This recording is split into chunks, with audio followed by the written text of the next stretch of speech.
프로젝트 자료 하나 제대로 못 준비해서 이 사단이 났다고. 너 같은 사람이 팀에 있으니까 우리 전체가 수준 떨어진다는 소리 듣는 거야. 사무실 공기가 얼어붙었습니다. 사위 박준호는 당황한 얼굴로 고개를 숙였습니다. 죄송합니다. 다시는 이런 일 없도록 하겠습니다. 그러나 모두가 알고 있었습니다. 그 자료는 애초에 박준호가 맡은 일이 아니었다는 것을요. 보고서를 막은 것도 결제를 늦춘 것도 바로 팀장 오상민이었습니다.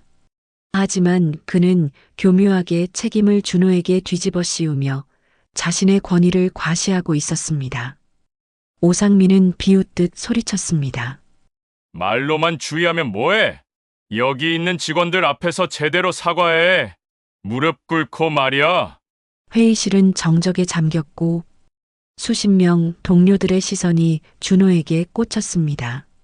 누구도 입을 열지 못했고 결국 준호는 모든 사람이 보는 앞에서 무릎을 꿇을 수밖에 없었습니다. 입술을 깨물며 눈물을 삼키며 그는 굴욕적인 사과를 내뱉었습니다. 죄송합니다. 모든 게 제 잘못입니다. 그 순간 회의실 뒤에 앉아있던 이정순이 벌떡 일어났습니다. 그녀의 손에는 아직 포장도 뜯지 않은 따뜻한 도시락 가방이 들려 있었는데 사위가 점심도 못 챙기고 일한다는 생각에 직접 싸들고 온 도시락이었습니다. 하지만 눈앞에 펼쳐진 현실은 사위가 밥 대신 모욕을 삼키고 있는 참담한 장면이었습니다. 이 사람아! 지금이 무슨 시대라고 직원을 무릎 꿇게 해! 평범해 보이던 한 노년 여성의 분노가 회사 전체를 뒤흔들기 시작했습니다. 숨막히는 장면이 이어지고 있습니다. 여러분은 지금 어디에서 이 순간을 함께하고 계신가요? 좋아요와 구독으로 마음을 나눠주시면 오늘 하루는 반드시 더 특별해질 거예요.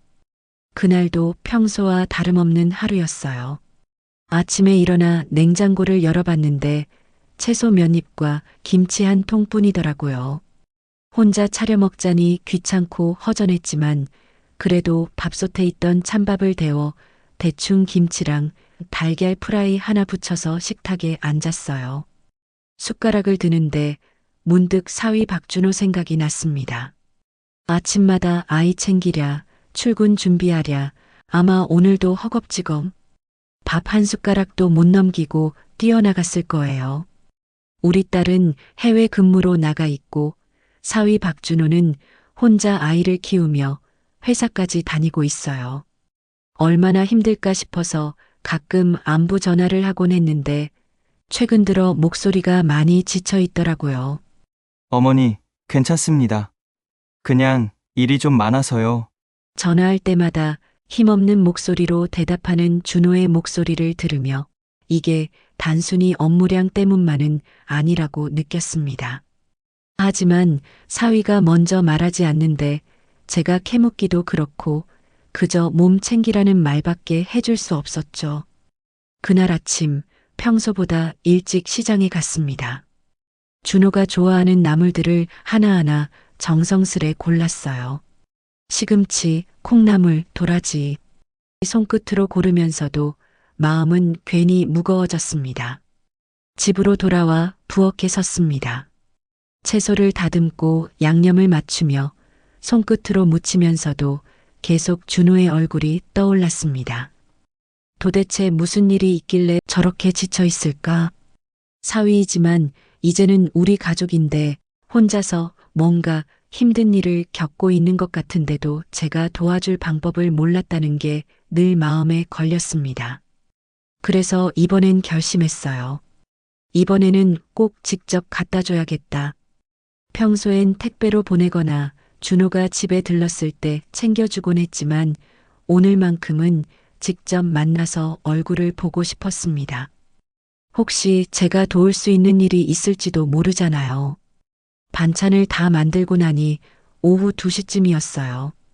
준호는 회사 본사에서 일하니 오후에 찾아가면 괜찮겠다 싶었습니다. 깔끔하게 포장해 가방에 넣고 간단히 몸단장을 했습니다. 거울을 보니 평범한 노년 여성이 서 있더라고요. 희끗희끗한 머리칼, 약간 구부정한 어깨, 소박한 블라우스에 낡은 코트를 걸친 동네 어디서나 볼 수 있는 평범한 아줌마였죠. 하지만 오늘만큼은 사위를 위해서 뭔가 해보고 싶었습니다. 버스를 타고 시내로 향했습니다. 준호가 일하는 건물은 도심 한복판에 자리 잡은 대기업 사옥이었어요. 평일 오후라 그런지 도로엔 차가 한산했지만 제 마음은 더 불안하게 요동쳤습니다. 준호가 정말 괜찮을까? 최근 몇 달간의 통화를 되짚어 보니 점점 더 지쳐가는 것 같았어요. 처음엔 아이와 직장 생활을 병행하느라 힘든 거라 생각했지만 뭔가 더 근본적인 문제가 있는 게 분명했습니다. 회사 앞에 도착했을 때는 오후 3시 반쯤 되었어요. 커다란 유리창으로 둘러싸인 현대적인 건물이 눈앞에 서 있었죠. 사람들이 분주히 오가고 있었지만 저는 그 모습이 괜히 마음을 무겁게 만들었습니다. 이런 곳에서 우리 준호가 매일 일하고 있구나. 그 생각을 하는 순간 가슴이 서늘하게 내려앉았습니다. 회사 앞에 도착하니 정문은 이미 퇴근도 못하고 분주히 드나드는 직원들로 북적이고 있었습니다. 각자의 얼굴에는 피곤이 잔뜩 묻어 있었고 몇몇은 작은 목소리로 서로 이야기를 나누며 고개를 절레절레 흔들고 있었어요. 저는 괜히 마음이 조급해져서 가방끈을 꼭 움켜쥐었죠. 도시락 가방이 손바닥에 파고들 만큼 꽉 쥐고 있었어요. 그때 제 귀에 스치듯 들려온 말소리. 오늘 또 팀장한테 당하는 거 아냐? 진짜 불쌍해. 매일 저렇게 시달리는데 어떻게 버티고 있는지 모르겠어. 순간 발걸음이 얼어붙었습니다. 가슴이 덜컥 내려앉는 느낌이었어요. 저는 반사적으로 고개를 돌렸습니다. 하지만 직원들은 저를 보자마자 서둘러 시선을 피하며 회사 안으로 들어가 버렸습니다. 그들의 표정엔 동정과 두려움이 동시에 섞여 있었어요. 혹시 준호 얘기인가? 굳이 이름을 들을 필요도 없었습니다. 다들 입을 꾹 다물고 있었지만 그 침묵 속에서 제가 가장 듣고 싶지 않았던 진실이 흘러나오고 있었습니다. 제 심장이 쿵쿵 울리며 속도를 높였습니다. 회사 건물 안으로 발을 들이자 차가운 공기가 피부를 파고드는 것 같았어요. 밝은 형광등 아래 직원들의 표정은 하나같이 굳어 있었고 누구도 눈을 마주치려 하지 않았습니다. 제발 아무 일 없기를. 속으로 그렇게 중얼거렸지만 발걸음은 이미 불길한 예감에 이끌려 있었습니다. 가방 안에서 아직 따끈한 반찬통이 덜컹거리며 흔들렸습니다. 하지만 지금 제 가슴은 그보다 더 뜨겁게 달아오르고 있었습니다. 평범한 점심을 전해주려 왔을 뿐인데 마치 폭풍 한가운데로 끌려 들어가는 기분이었죠. 그리고 결국 제 발걸음은 회의실 앞에서 멈췄습니다. 문틈으로 스쳐나오는 날카로운 목소리가 제 등을 오싹하게 만들었거든요. 회의실 문틈으로 새어나오는 고함 소리가 점점 더 선명해졌습니다. 저는 숨을 삼키며 문을 조심스레 밀어 열었죠. 안에는 날카로운 긴장감이 팽팽하게 감돌고 있었습니다. 긴 테이블을 둘러싼 의자마다 사람들이 앉아 있었지만 그 공간의 공기는 차갑게 비어 있는 듯 했습니다. 키보드와 볼펜 소리는 멎었고 종이 위에는 펜촉 하나가 멈춰 서 있었죠. 오직 물컵의 얇은 표면만이 미세하게 떨릴 뿐이었습니다. 앞쪽에는 팀장 오상민이 얼굴이 벌겋게 달아오른 채 팔짱을 끼고 서 있었어요. 그의 눈은 차가운 냉기로 빛났고 입가에는 비릿한 비웃음이 걸려 있었죠. 그 시선 끝에 서 있던 박준호 씨는 고개를 깊게 숙이고 있었습니다. 땀에 젖은 셔츠 깃은 어깨에 달라붙어 있었고 하얗게 굳은 손등은 책상 모서리를 붙들고 있었죠. 목젖이 위아래로 흔들리며 가까이 있는 사람들에게만 겨우 들릴 만큼 마른 침을 삼키는 소리가 났습니다. 오상민 팀장의 목소리가 천장에 부딪혀 퍼졌습니다. 프로젝트 자료 하나 제대로 못 만들어서 이 사단이 났다고? 이게 내가 내놓은 결과물이야? 어제 회장님 앞에서 내가 어떤 꼴을 당했는지 알아? 허술한 보고서 들고 올라갔다가 사람들 앞에서 망신을 당했어. 그게 다 박준호 너 때문이야. 말이 떨어지자 회의실 전체가 움츠러들었습니다. 의자 등받이에 등을 기대고 숨만 고르는 사람들. 아무도 눈을 크게 뜨지 못했고 시선을 정면으로 올리는 이도 없었죠. 공기가 더욱 낮게 가라앉았고 형광등의 윙윙거리는 소음이 유난히 크게 들렸습니다. 오상민 팀장은 손바닥으로 탁자를 내리쳤습니다. 이거 봐. 이게 내가 정리했다는 자료야. 숫자는 틀려 있고 도표는 삐뚤어져 있고 논리 구조는 엉망이야. 이걸 외부 협력사에 내놨으면 우리 팀은 오늘로 끝장이었어. 박준호 씨는 입술을 깨물었습니다. 죄송합니다. 다시는 이런 일 없도록 하겠습니다. 목소리는 낮았고 끝이 떨렸습니다. 오상민 팀장의 입꼬리가 비릿하게 올라갔습니다. 말로만 주의하면 뭐해? 여기에 있는 사람들 다 봐. 이렇게 하면 어떤 꼴을 당하게 되는지 똑똑히 봐두라는 거야. 그 순간 제 왼쪽에서 아주 낮은 속삭임이 흘렀습니다. 저건 박준호 잘못 아니야. 오른쪽에서도 또 다른 목소리가 이어졌죠. 늘 그래. 책임은 아랫사람한테. 특히 그만둘 수 없는 사람만 골라서. 집에 환자 있거나 대출 많거나 아이 혼자 키우는 직원들 말이야. 박준호도 그렇고. 그 말들이 날카로운 바늘처럼 제 귓속에 박혔습니다. 제 손가락은 도시락 가방 끈을 더 깊게 움켜쥐었죠. 손바닥에 끈 모서리가 눌려 따끔한 통증이 일었습니다. 심장이 불규칙하게, 짧고 빠르게, 때로는 건너뛰듯이 뛰었습니다. 오상민 팀장이 한 걸음 더 나섰습니다. 구겨진 자료 묶음을 휙 들어 올리며 소리쳤죠. 박준호, 내가 여기 앉아 있는 순간부터 우리 팀은 수준이 떨어졌어. 밖에서 우리를 어떻게 보겠어? 형편없다고 하겠지. 테이블 끝쪽에서 누군가가 조심스럽게 입을 열었습니다. 팀장님, 그건 조금 과한 말씀 같습니다. 오상민 팀장의 고개가 날카롭게 돌아갔습니다. 최 부팀장 감쌀 거야? 그럼 같이 책임져.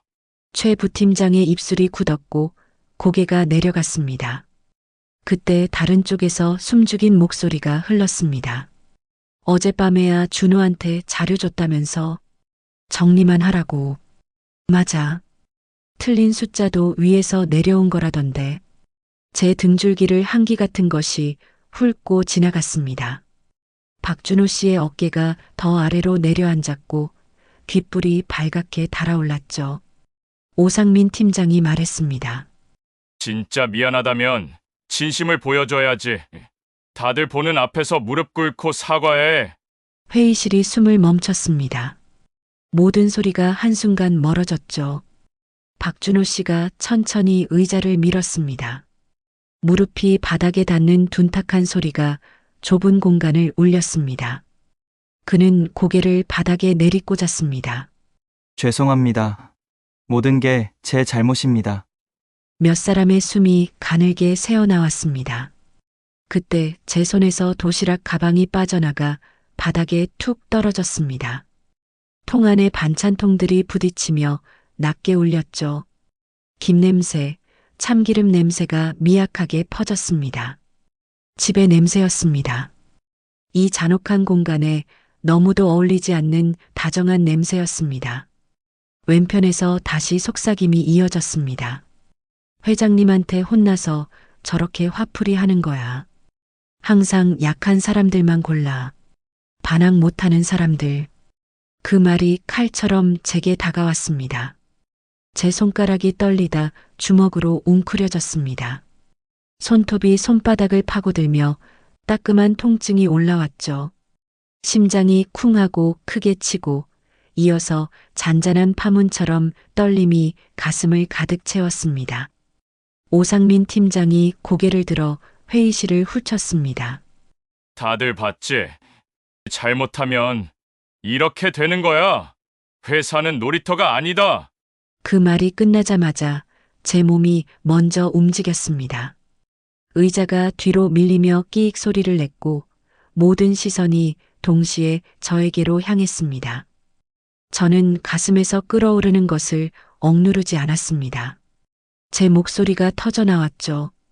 이 사람아, 지금이 어떤 시대라고 직원을 무릎 꿇게 해?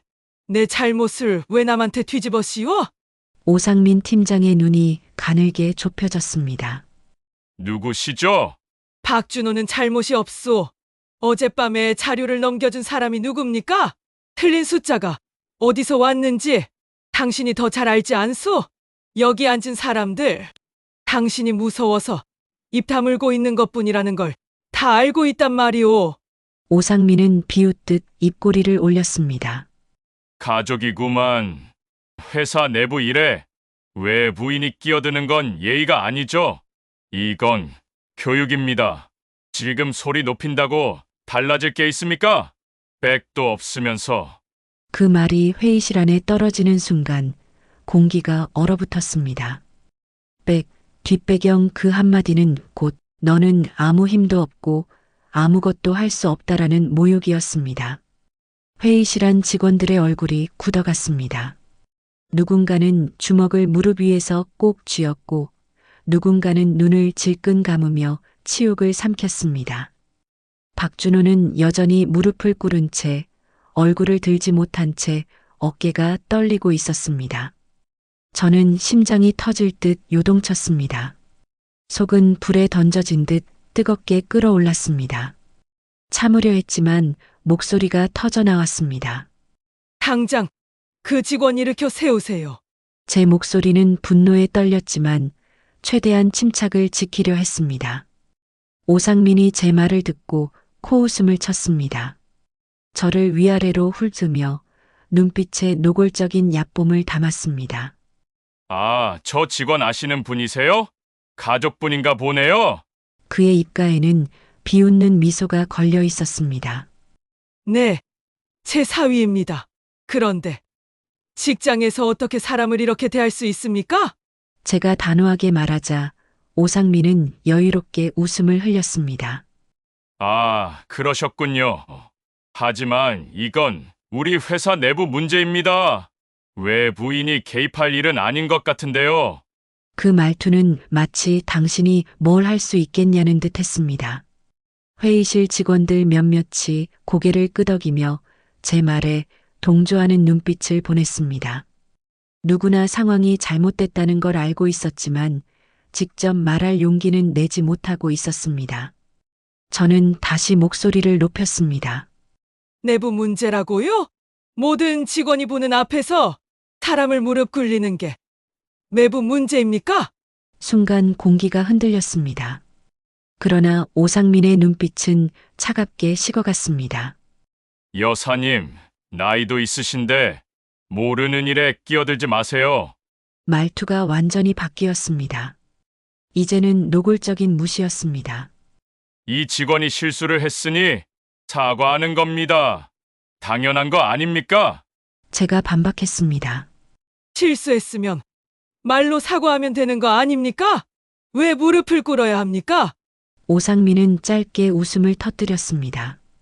요즘 어르신들은 직장 생활이 어떤 건지 모르시나 보네요. 실수하면 책임져야 하는 겁니다. 그 순간 준호가 몸을 일으키려 했습니다. 하지만 오상민이 손바닥을 내밀며 제지했습니다. 아직 사과 끝나지 않았습니다. 다시 앉으세요. 제 속이 폭발했습니다. 이 사람아! 직원이라고 해서 사람을 이렇게 대해도 된다고 생각합니까? 그러나 오상민은 눈 하나 깜빡이지 않고 저를 바라봤습니다. 여사님, 진정하세요. 여기서 큰 소리 내면 다른 직원들에게 피해가 됩니다. 그 말은 저를 나무라는 것이었습니다. 순간 회의실 구석구석에서 작은 웅성거림이 일어났습니다. 너무 심하다.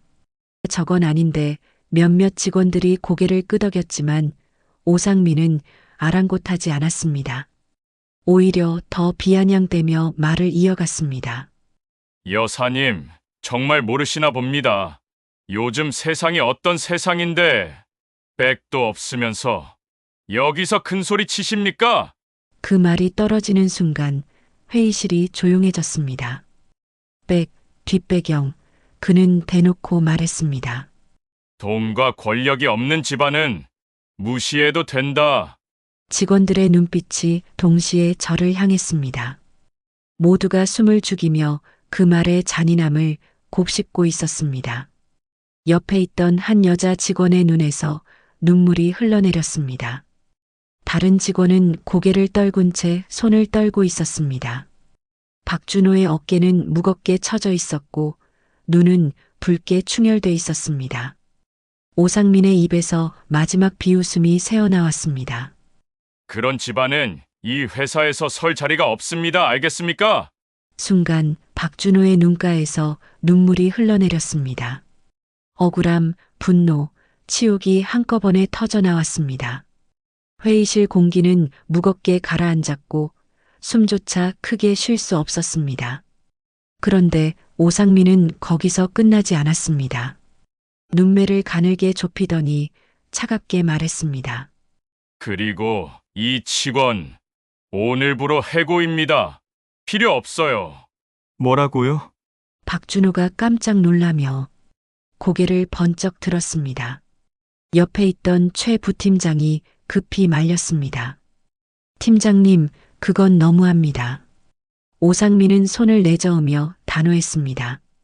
이런 식으로 회의 중에 소동을 일으키는 직원은 우리 팀에 필요 없습니다. 다른 사람들 사기에까지 악영향을 주잖아요. 소동을 일으킨 게 누군데요? 저는 분노의 목소리를 높였습니다. 하지만 오상민은 들은 척도 하지 않았습니다. 오히려 비아냥거리듯 고개를 젖혔습니다. 게다가 가족까지 끌고 와서 난리를 치니 더 이상 둘 수가 없네요. 이건 조직의 질서를 흔드는 거예요. 그 말은 정말 말이 안 되는 소리였습니다. 사람을 모욕해놓고 그 항의 때문에 잘라버리겠다니. 저는 이를 악물고 물었습니다. 당신 이름이 뭐예요? 오상민이 비웃음을 흘리며 대답했습니다. 오상민입니다. 왜요? 나중에 두고 봅시다. 제 목소리는 분노로 떨리고 있었습니다. 그러나 오상민은 오히려 더 비웃음을 키웠습니다. 두고 보자고요. 가족분, 현실을 모르시는군요. 당신들 같은 사람이 저한테 뭘 할 수 있겠어요? 그때 준호가 제 팔을 붙잡았습니다. 어머니, 그만하세요. 괜찮습니다. 하지만 괜찮을 리가 없었습니다. 우리 사위가 억울하게 잘리는데 어떻게 괜찮을 수 있단 말입니까? 그러나 준호의 표정에는 이미 체념이 서려 있었습니다. 조용히 가방을 챙기고 책상 위 서류들을 정리하기 시작했습니다. 되었습니다. 어머니, 그냥 집에 가시죠. 안 돼. 이렇게 당할 수는 없어. 저는 다시 오상민을 향해 외쳤습니다. 당신 정말 후회할 겁니다. 오상민은 마지막까지 코웃음을 쳤습니다. 후회요? 후회는 무슨 후회? 여사님이나 정신 차리세요. 그리고는 직원들을 향해 차갑게 말했습니다. 자, 이제 정리됐습니다. 모두 자리로 돌아가세요. 마치 아무 일도 없었다는 듯 말이었습니다. 준호는 눈물을 삼키며 자리에서 일어섰습니다. 회의실 문을 나서며 그의 눈가에서 눈물이 주르륵 흘렀습니다. 저도 어쩔 수 없이 그 뒤를 따랐습니다. 복도를 걸어 나오는데 제 가슴 속에서 뜨겁게 끓어오르는 게 있었습니다. 이대로 당할 수 없다는 생각이 들었습니다. 준호는 연신 눈물을 훔치며 중얼거렸습니다. 괜찮습니다. 다른 자리 구하면 되니까요.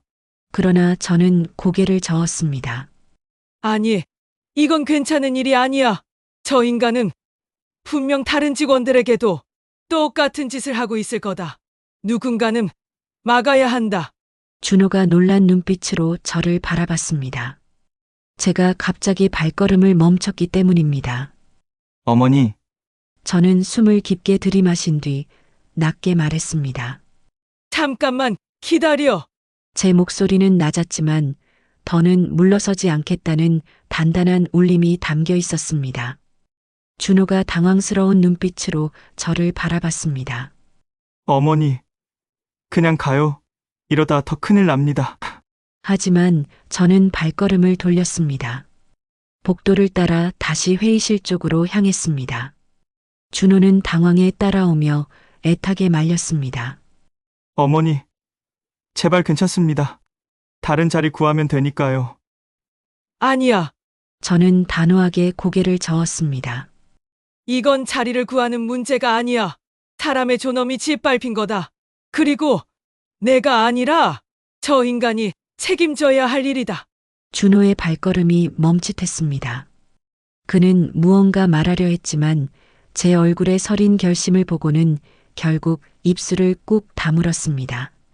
저는 회의실 문 앞에 다시 섰습니다. 심장이 빠르게 뛰었지만 머릿속은 더 차분해졌습니다.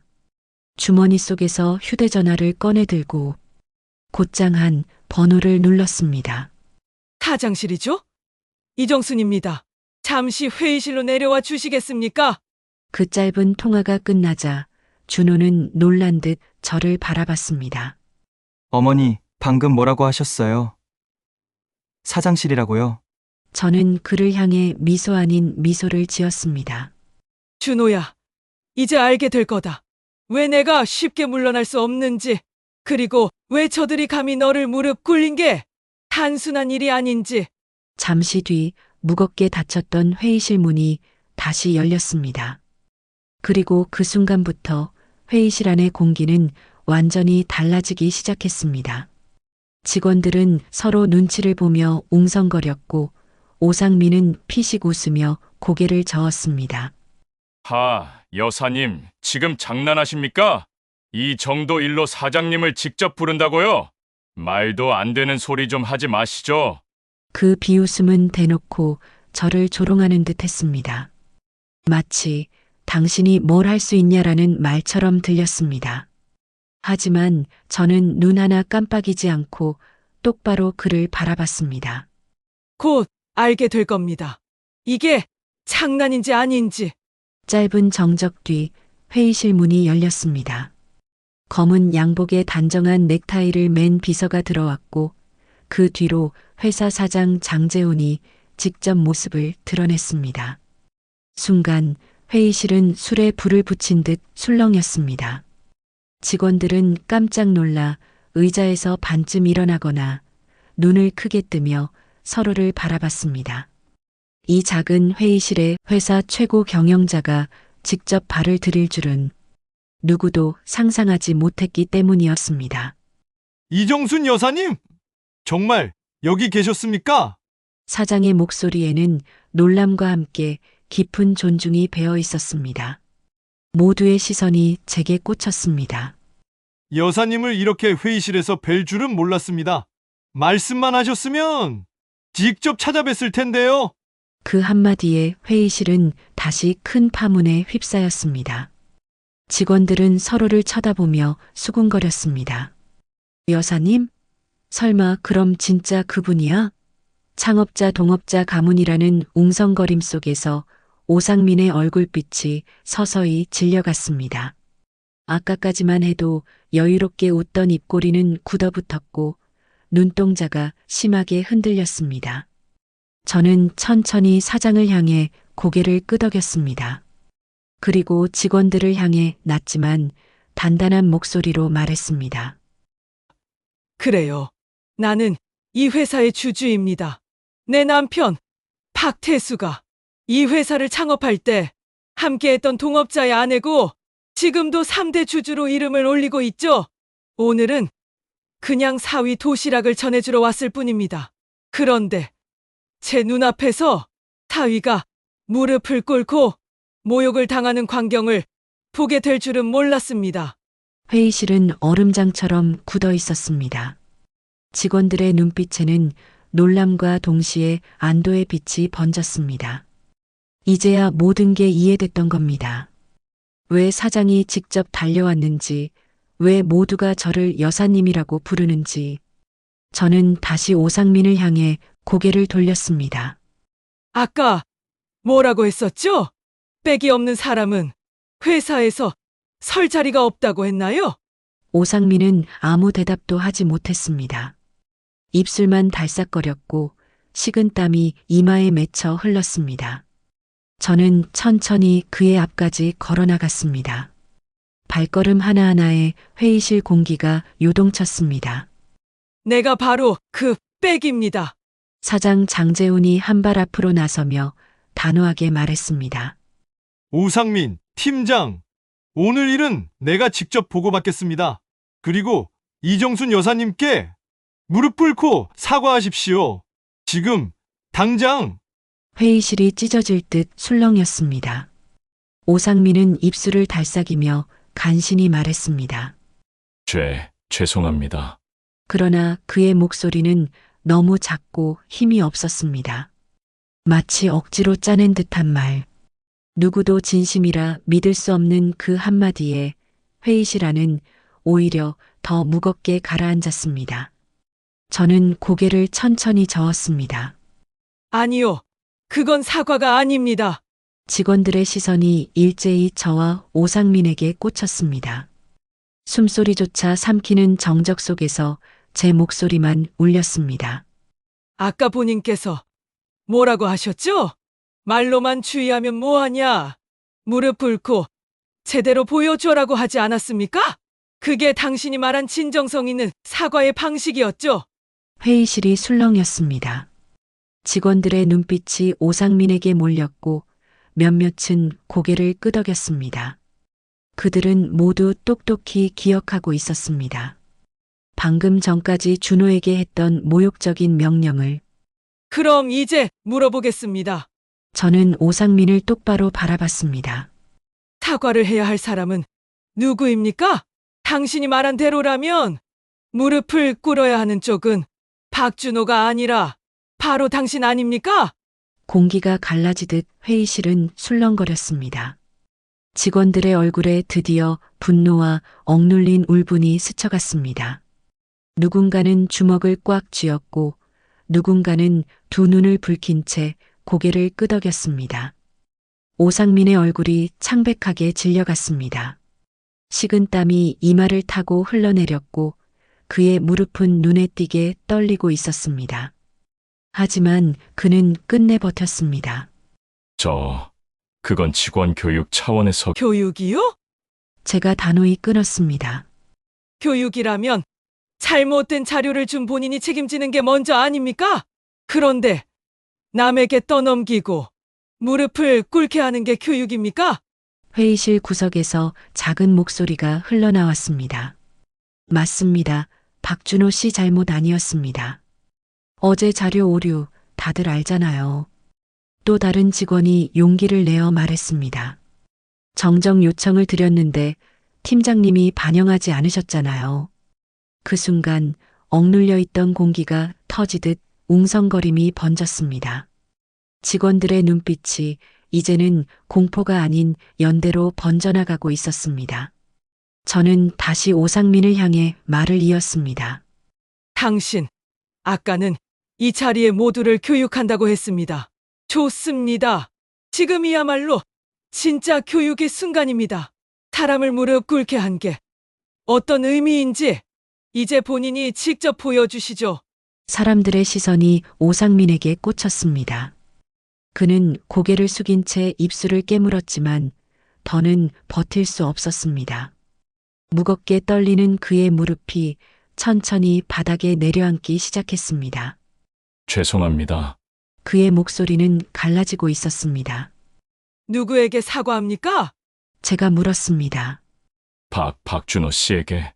그의 목소리는 한없이 작았습니다. 무엇에 대해 사과합니까? 구체적으로 말하세요. 오상민은 마치 목이 졸린 듯 숨을 몰아쉬며 겨우 입을 열었습니다. 본인 책임을 전가하고 잘못된 자료를 떠넘기고 공개적으로 모욕을 준 거 진심으로 사과드립니다. 순간 회의실 안에서 누군가 흐느끼듯 숨을 내쉬었고 또 다른 곳에서는 작은 박수 소리가 터졌습니다. 그 박수는 하나에서 둘 그리고 셋으로 번져나갔습니다. 억눌린 분노와 부끄러움이 뒤섞여 만들어낸 연대의 울림이었습니다. 회의실 안에 무릎 꿇은 오상민을 내려다보며 저는 천천히 숨을 고르듯 눈을 감았다가 떴습니다. 직원들의 박수와 술렁임이 아직도 이어지고 있었지만 제 안에서는 전혀 다른 울림이 차오르고 있었습니다. 저는 시선을 들어 사장 장재훈을 바라보았습니다. 그리고 또렷하게 입을 열었습니다. 사장님, 저는 이 회사와의 모든 연을 끊을 생각입니다. 순간 회의실 공기가 다시 싸늘해졌습니다. 방금 전까지 정의가 되살아난 듯 일렁이던 분위기는 한순간에 얼음처럼 굳어졌습니다. 여사님? 사장이 놀란 얼굴로 저를 바라봤습니다. 그건 무슨 말씀이십니까? 지금은 일단 오상민의 사과로? 저는 그의 말을 단호히 끊었습니다. 사과 한마디로 해결될 문제가 아닙니다. 이 회사가 직원 하나를 어떻게 대하는지 오늘 제 눈으로 직접 보았습니다. 숫자 하나 틀렸다고 누명을 씌우고 수십 명 앞에서 무릎을 꿇리며 모욕을 주는 회사, 그런 회사를 더는 믿을 수 없습니다. 회의실은 다시 소란스러워졌습니다. 직원들은 눈치를 보며 웅성거렸고 어떤 이들은 고개를 떨군 채 숨죽였습니다.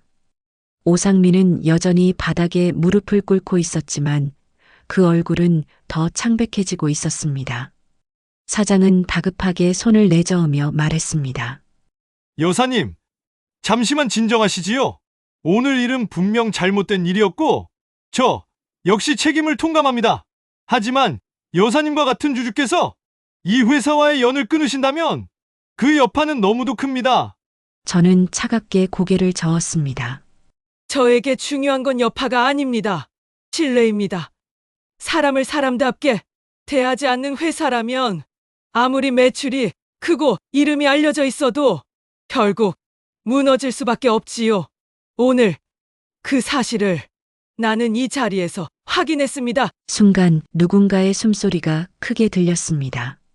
뒤쪽에 앉아있던 한 직원은 얼굴을 감싸쥐었고 또 다른 직원은 눈가를 훔치고 있었습니다. 그들은 모두 알고 있었습니다. 이 장면이 단순히 한 팀장의 몰락으로 끝나는 게 아니라 이 회사의 근본을 뒤흔드는 선언이라는 걸. 사장은 결국 다가와 제 앞에서 허리를 깊숙이 숙였습니다. 여사님, 제발 제고해 주십시오. 저희가 어떤 조치를 취하더라도 여사님께서 원하시는 방향으로 바로잡겠습니다. 오늘 일은 예외가 아니라 반드시 고쳐야 할 관행입니다. 그러니 연을 끊는다는 말씀만은 거두어 주십시오. 저는 그의 절박한 눈빛을 가만히 바라봤습니다. 그리고 낮지만 단호하게 말했습니다. 교육이라 했죠? 이건 교육이 아니라 폭력입니다. 그리고 그 폭력을 방치하는 회사에 미래가 있을 거라 생각하십니까? 그렇다면 오늘 이 자리에서 증명해 보이십시오. 이 회사가 폭력을 방치하는 회사가 아니라 사람을 지켜내는 회사라는 걸. 사장님, 지금 이 자리에서 결단을 내리셔야 합니다. 회의실은 숨조차 크게 쉴 수 없을 만큼 고요해졌습니다. 직원들의 시선은 사장과 제 사이를 오가며 멈추지 못했습니다. 그리고 그 정적 속에서 진짜 싸움은 이제 막 시작된 것이었습니다. 직원들이 서로를 바라보며 숨을 죽였고 무릎을 꿇고 있던 오상민조차 고개를 들지 못한 채 긴장한 기색이 역력했습니다. 저는 천천히 시선을 옮기며 말했습니다. 사장님, 제가 한 가지 제안을 드리겠습니다. 우리 준호, 다시 복직시키세요. 그리고 오늘의 일에 대해 공식적으로 사과문을 발표하세요. 그럼 저도 이 회사와의 연을 끊을지 다시 생각해 보겠습니다. 사장의 얼굴이 굳어졌습니다. 정말 그렇게 해주신다면 여사님께서 마음을 바꾸실 수도 있다는 말씀입니까? 네. 저는 단호히 고개를 끄덕였습니다. 하지만 조건이 있습니다. 사장은 급히 다가오며 물었습니다. 무슨 조건이든 말씀하십시오.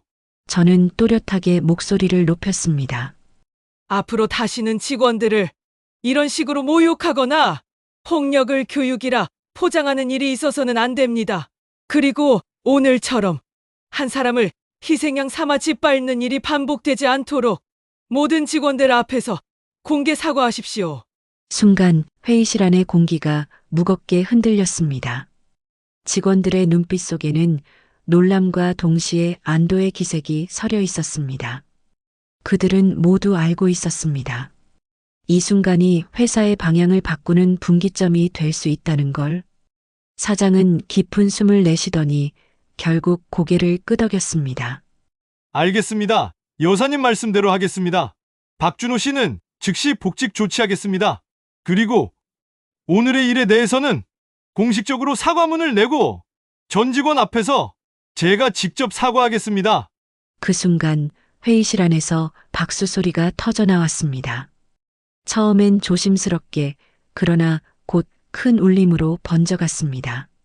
직원들의 얼굴에는 오랜 억눌림 끝에 처음 느껴보는 해방감과 안도감이 비쳤습니다. 정의가 승리한 순간이었기 때문입니다. 그로부터 사흘 후 회사에서 직접 연락이 왔습니다.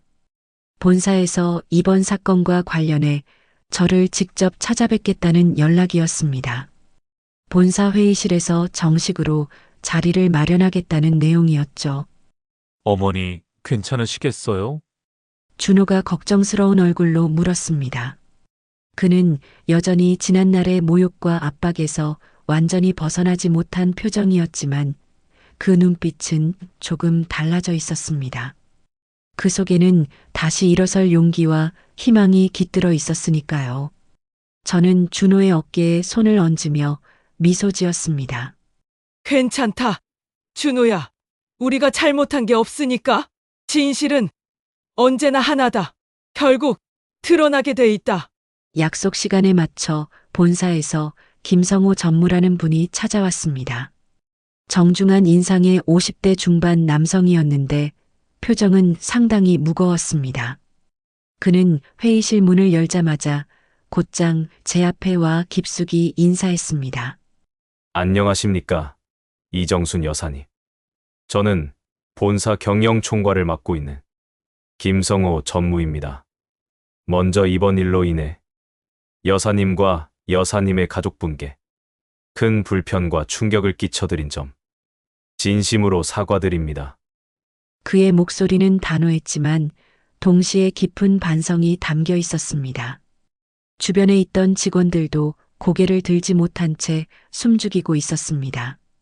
김 전무는 말을 이었습니다. 이미 해당 팀장과 관련 직원들에 대한 조사를 마쳤습니다.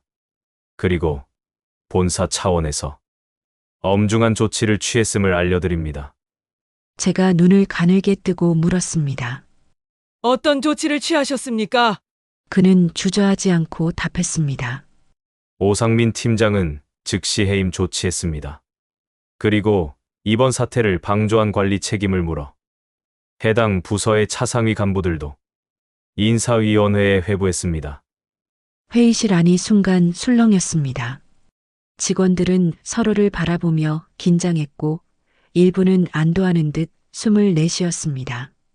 저는 고개를 끄덕였지만 곧 다시 물었습니다. 말리려던 직원들까지 책임을 묻는 겁니까? 김 전무는 잠시 숨을 고른 뒤 고개를 숙였습니다. 직접 가담하지 않았더라도 관리 감독의 책임은 분명 존재합니다. 직원들이 부당한 폭력에 노출되고 있는데도 이를 막지 못한 것, 그것 또한 잘못입니다. 조직에서는 책임자가 책임을 져야 합니다. 그의 말은 뼈아팠지만 틀린 말은 아니었습니다. 그제야 저는 조금은 이해한다는 듯 고개를 끄덕였습니다. 그는 곧장 제 사위를 향해 몸을 돌려 허리를 숙였습니다. 이번 일로 인해 준호 씨가 입으신 정신적 피해에 대해 진심으로 사과드립니다. 김성호 전무가 고개를 깊숙이 숙이며 말했습니다.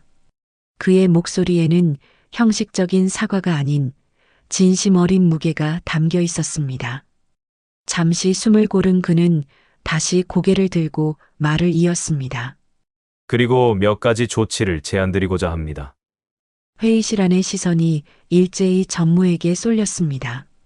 준호 역시 놀란 눈빛으로 전무의 입술을 바라보고 있었습니다. 첫째, 박준호 씨는 즉시 복직 처리하겠습니다. 억울하게 징계를 받은 사실은 명백히 잘못된 일이므로 인사기록에서도 완전히 삭제될 것입니다. 순간 준호의 눈이 커졌습니다. 아직 믿기지 않는다는 듯한 표정이었습니다. 둘째, 단순 복직에 그치지 않고 특별 승진을 제안드립니다. 승진이요? 준호가 얼떨떨한 목소리로 되물었습니다. 네, 전무가 확신에 찬 어조로 고개를 끄덕였습니다. 대리에서 과장으로의 즉시 승진을 검토 중입니다. 그간의 성과와 업무 평가를 본사에서 직접 확인했는데 이미 충분히 자격이 있으셨습니다. 다만 그동안 올바른 평가를 받지 못했을 뿐이지요. 준호는 입술을 달싹이며 말을 잇지 못했습니다. 옆에 앉아있던 직원들조차 놀란 듯 서로를 바라보았습니다. 그만큼 이례적이고 파격적인 조치였던 겁니다. 회의실 안에 잠시 정적이 흘렀습니다. 준호는 여전히 믿기지 않는다는 듯 고개를 저었습니다. 제가 그런 자격이 있을까요? 김 전무는 단호히 고개를 끄덕였습니다. 물론입니다. 평가 자료를 다시 검토해보니 오히려 지금까지 제대로 인정받지 못한 것이 안타까울 정도였습니다.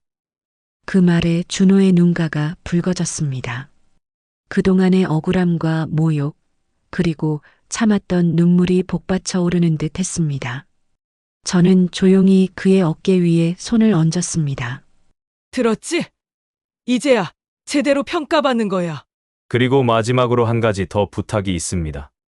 김성호 전무가 제 쪽을 바라보며 신중하게 말을 이었습니다. 부탁이라니요? 제가 조용히 물었습니다. 이번 일을 계기로 저희 회사 전체의 직장 내 인권윤리 교육을 전면적으로 다시 실시하려 합니다. 단순한 규정 교육이 아니라 실제 현장에서 일하는 직원들이 가슴으로 느낄 수 있는 교육 말입니다.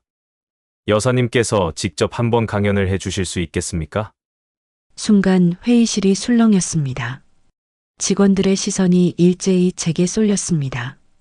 뜻밖의 제안이었기에 저도 잠시 놀라 고개를 갸웃했습니다. 제가요?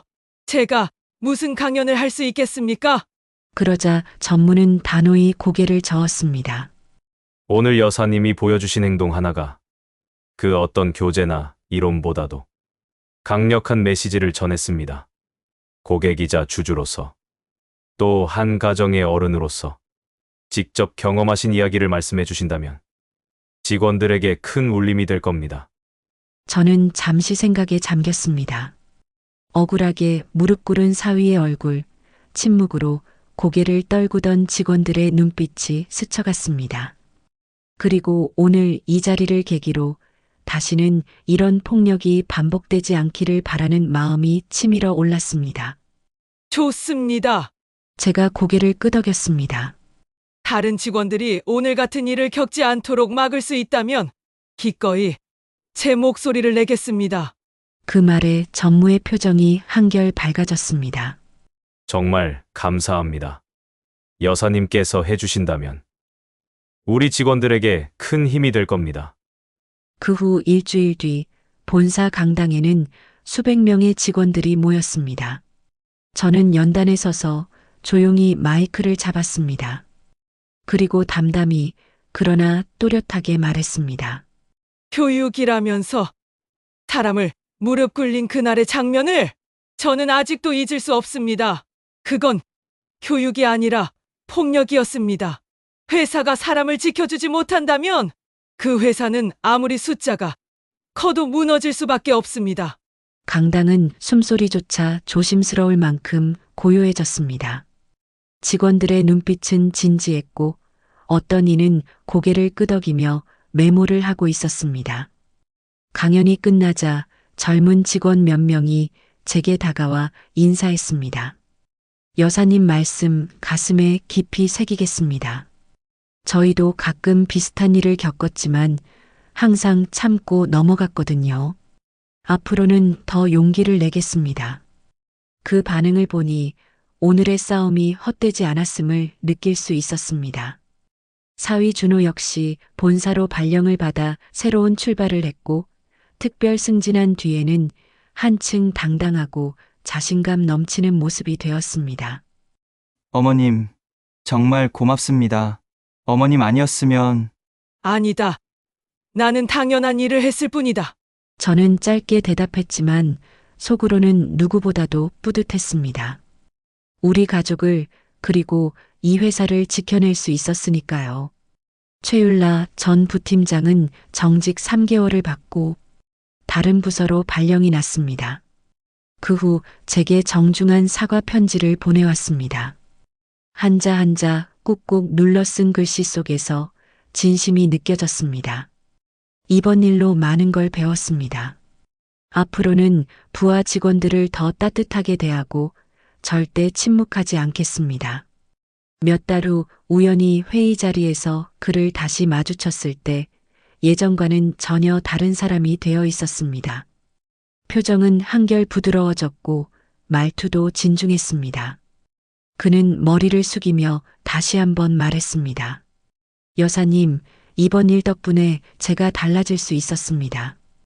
그리고 준호가 있던 그 부서는 새로운 팀장이 부임한 뒤 완전히 달라졌습니다.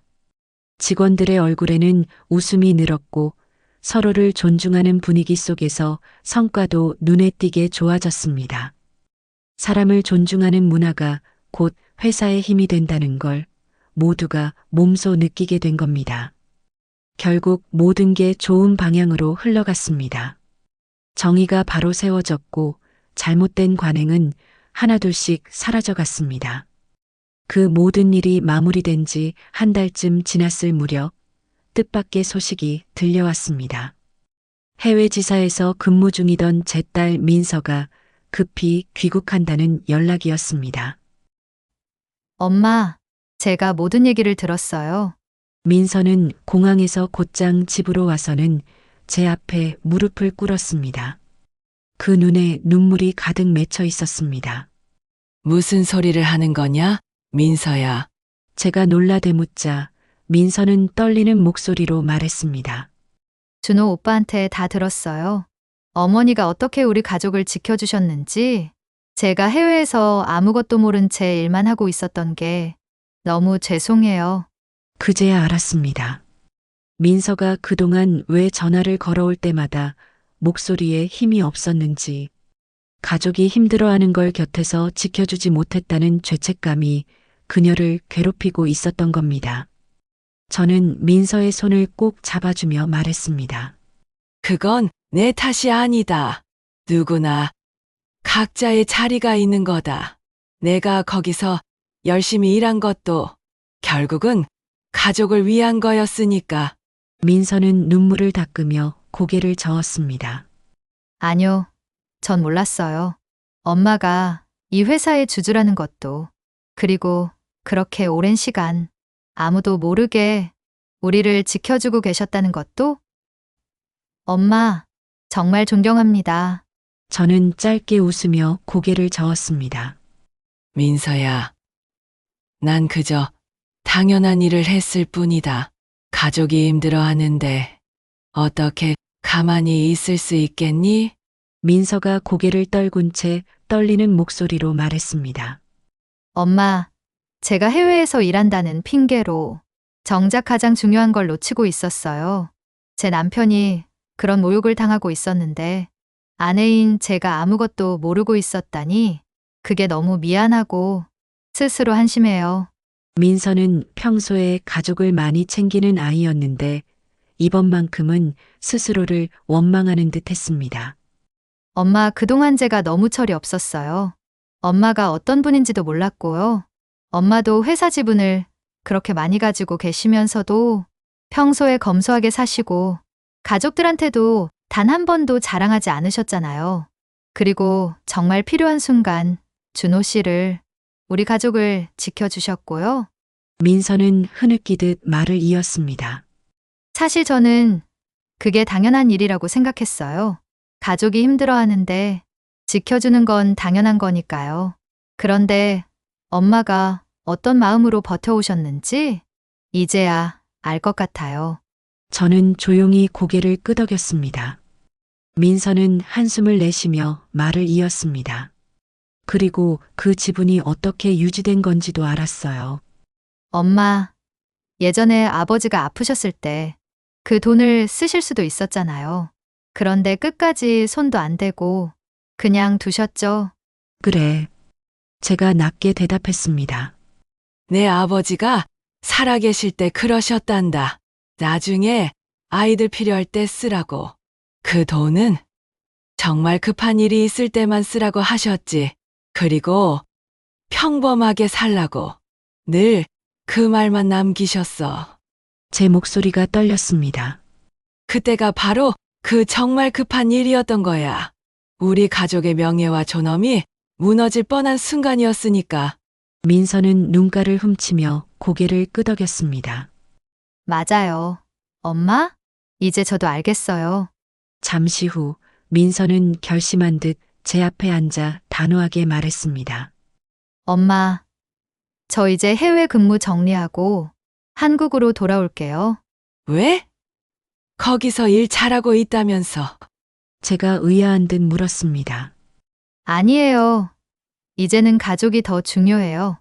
제가 곁에 있어야 준호 씨도 마음 편하게 일할 수 있고 엄마도 든든하시잖아요.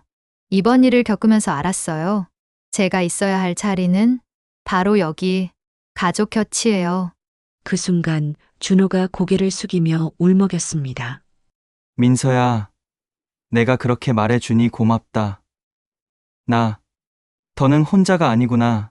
민서는 준호의 손을 꼭 잡아주며 눈물 섞인 미소를 지었습니다. 그 눈빛은 예전과 달리 훨씬 단단하고 깊었습니다. 민서가 정말 성숙해진 것 같았어요. 예전에는 일만 바라보고 바쁘게 살던 아이였는데 이번 일을 겪으며 가족의 소중함을 뼈저리게 깨달은 거였죠. 그날 저녁 온 가족이 모여 식사를 했습니다. 민서가 한국으로 돌아온 기념으로 제가 특별히 음식을 많이 준비했거든요. 할머니, 저도 들었어요. 7살 된 손자 현우가 신나게 말했습니다. 뭘 들었다는 거야? 제가 웃으며 물었어요. 엄마가 그랬어요. 할머니가 슈퍼히어로라고요. 아이 눈에는 제가 그렇게 보였나 봐요. 나쁜 사람을 혼내준 슈퍼 히어로처럼요. 할머니는 슈퍼히어로가 아니야. 그냥 평범한 할머니란다. 제가 손자의 머리를 쓰다듬으며 말했지만 현우는 단호히 고개를 저었어요. 아니에요. 아빠가 힘들어하고 있을 때 할머니가 나타나서 구해주셨잖아요. 아이의 순수한 말에 모두가 웃음을 터뜨렸습니다. 그러자 민서가 눈물이 고인 눈으로 제게 말했어요. 엄마, 정말 고마워요. 그날 엄마가 나타나지 않으셨다면 준호 씨랑 저는 그냥 포기했을 거예요. 포기하면 안 되지. 우리는 가족이잖니? 네, 이제 알았어요. 엄마가 계시니까 든든해요. 그날 저녁 식탁은 웃음과 눈물이 교차했어요.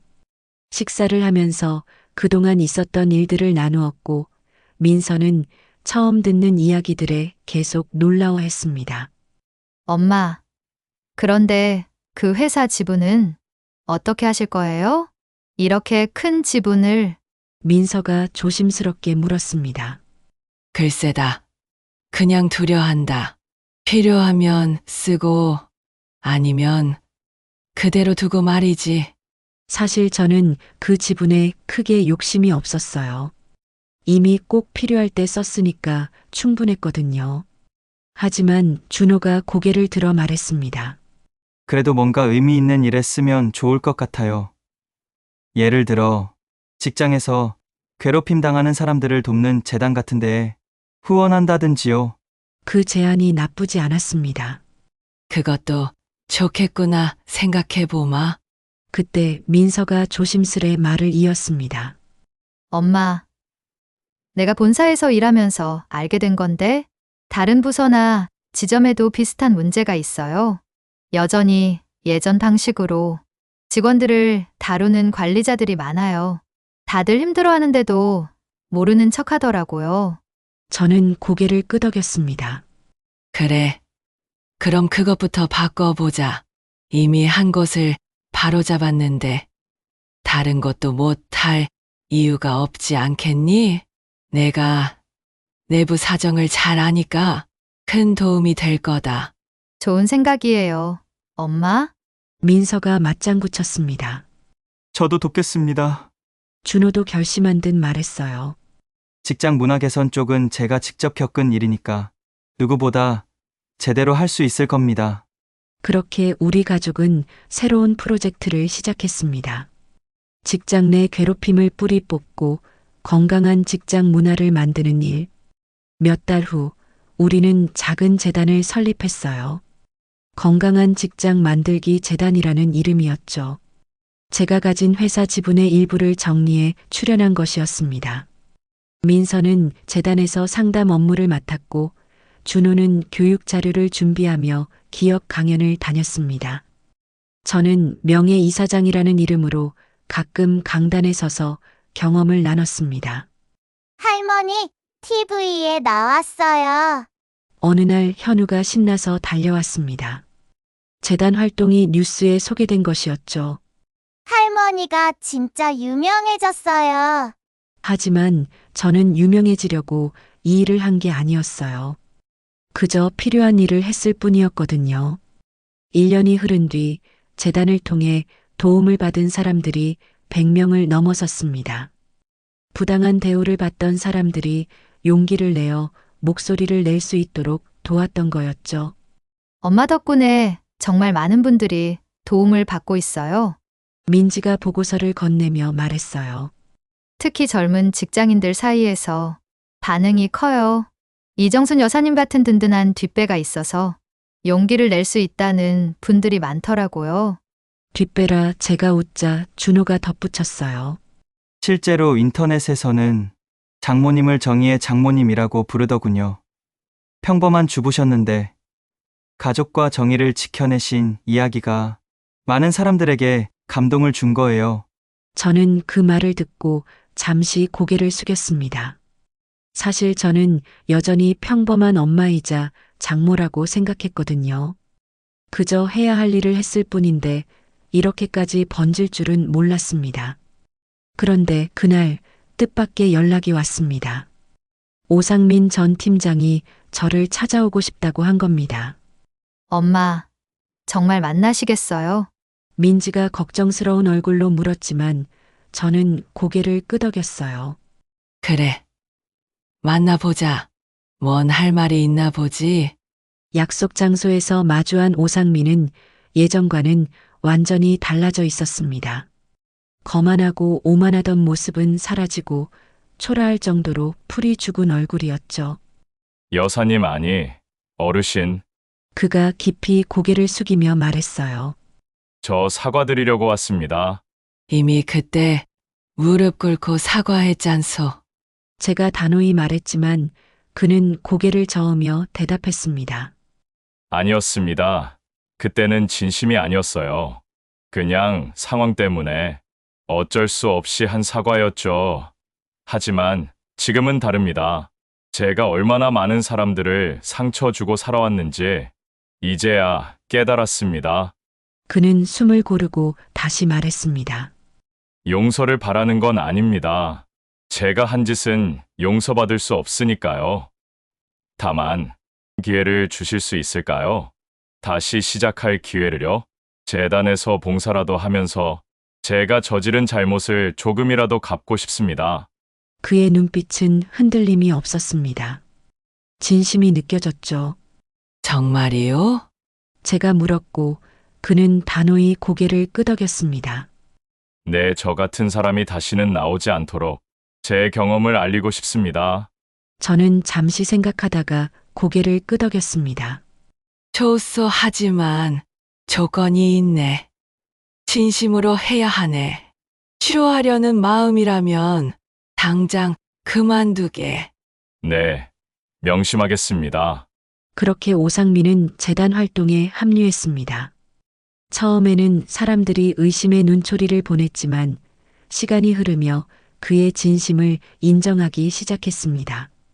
어느 날 준호가 제게 말했어요. 장모님, 정말 신기합니다. 가해자와 피해자가 함께 다른 사람들을 돕다니 이런 게 실제로 가능할 줄은 몰랐습니다. 저는 미소 지으며 대답했습니다. 사람은 변할 수 있어. 진심으로 뉘우친다면 말이지. 그로부터 또 1년이 지났습니다. 재단은 더욱 커졌고 도움을 받는 사람들도 늘어났습니다. 오상민은 이제 재단의 핵심 멤버가 되어 진심으로 일하고 있었죠. 어느 날 학교에서 돌아온 현우가 말했습니다. 할머니, 오늘 선생님이 그러셨어요. 우리 할머니가 진짜 멋있다고요. 제가 웃으며 물었습니다. 선생님이 왜 그러셨을까? 할머니가 나쁜 사람을 착한 사람으로 바꾸는 마법을 쓴다고 하셨어요. 현우의 말에 웃음이 터졌습니다. 마법이라 그런 게 있다면 좋겠구나. 하지만 사실은 그냥 사람을 믿어준 거란다. 그날 저녁 온 가족이 함께 앉아 지난 날을 돌아봤습니다. 민지가 감회에 젖은 듯 말했어요. 정말 많은 일이 있었네요. 처음에는 그냥 화나는 일이었는데 이렇게 좋은 일로 발전할 줄은 몰랐어요.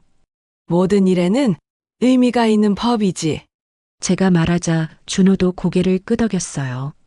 그때 그 일이 없었다면 지금 우리가 하고 있는 일도 없었을 겁니다. 맞아요. 결과적으로는 감사한 일이에요. 민지도 눈물을 머금은 채 동의했습니다. 이제 저는 진짜로 행복했어요. 가족들이 모두 건강하고 의미 있는 일을 함께하고 많은 사람들에게 힘이 되고 있으니까요. 가끔 사람들이 저에게 물어봅니다. 여사님, 어떻게 그런 용기를 내실 수 있었나요? 하지만 저는 늘 이렇게 대답합니다. 특별한 용기를 낸 게 아니에요. 그저 가족을 지키고 싶었을 뿐이죠. 평범한 장모라도 진심으로 사랑하는 가족이 있다면 세상을 뒤집을 수 있습니다. 그게 바로 가족의 힘이고 사랑의 힘이에요. 그리고 때로는 정의를 바로 세우기 위해 아주 작은 용기 하나가 필요할 뿐입니다. 그 용기를 모든 사람이 조금씩 낼 수 있다면 세상은 분명 더 좋은 곳이 될 거예요. 지금도 저는 매일 아침 동네를 산책하고 평범한 하루를 살아갑니다. 여전히 그냥 이웃집 할머니 같은 모습이지요. 하지만 이제는 확신합니다. 평범한 사람이라도 옳은 일을 선택할 때는 누구보다 강해질 수 있다는 걸. 그리고 진정한 힘은 돈이나 권력에서 나오는 게 아니라 사랑하는 가족을 지키려는 마음에서 나온다는 거요. 이게 제가 여러분께 들려드리고 싶었던 이야기입니다. 여러분, 오늘 제 이야기는 어떠셨나요? 평범한 엄마이자 장모가 사랑하는 가족을 위해 세운 작은 결심이 결국 많은 사람들의 삶을 바꾸는 계기가 되었죠. 조금은 통쾌하고 또 따뜻하지 않으셨나요? 혹시 오늘 이야기가 마음에 드셨다면 구독 버튼 꾹 눌러주시고 좋아요도 부탁드립니다. 그리고 댓글로 여러분의 생각도 들려주세요. 여러분도 혹시 비슷한 경험이 있으셨는지 아니면 누군가에게 전하고 싶은 응원의 메시지가 있는지 궁금합니다. 또 지금 이 영상을 어디에서 듣고 계신지도 알려주시면 기쁠 것 같아요. 다음에도 더욱 진솔하고 감동적인 이야기로 찾아뵙겠습니다.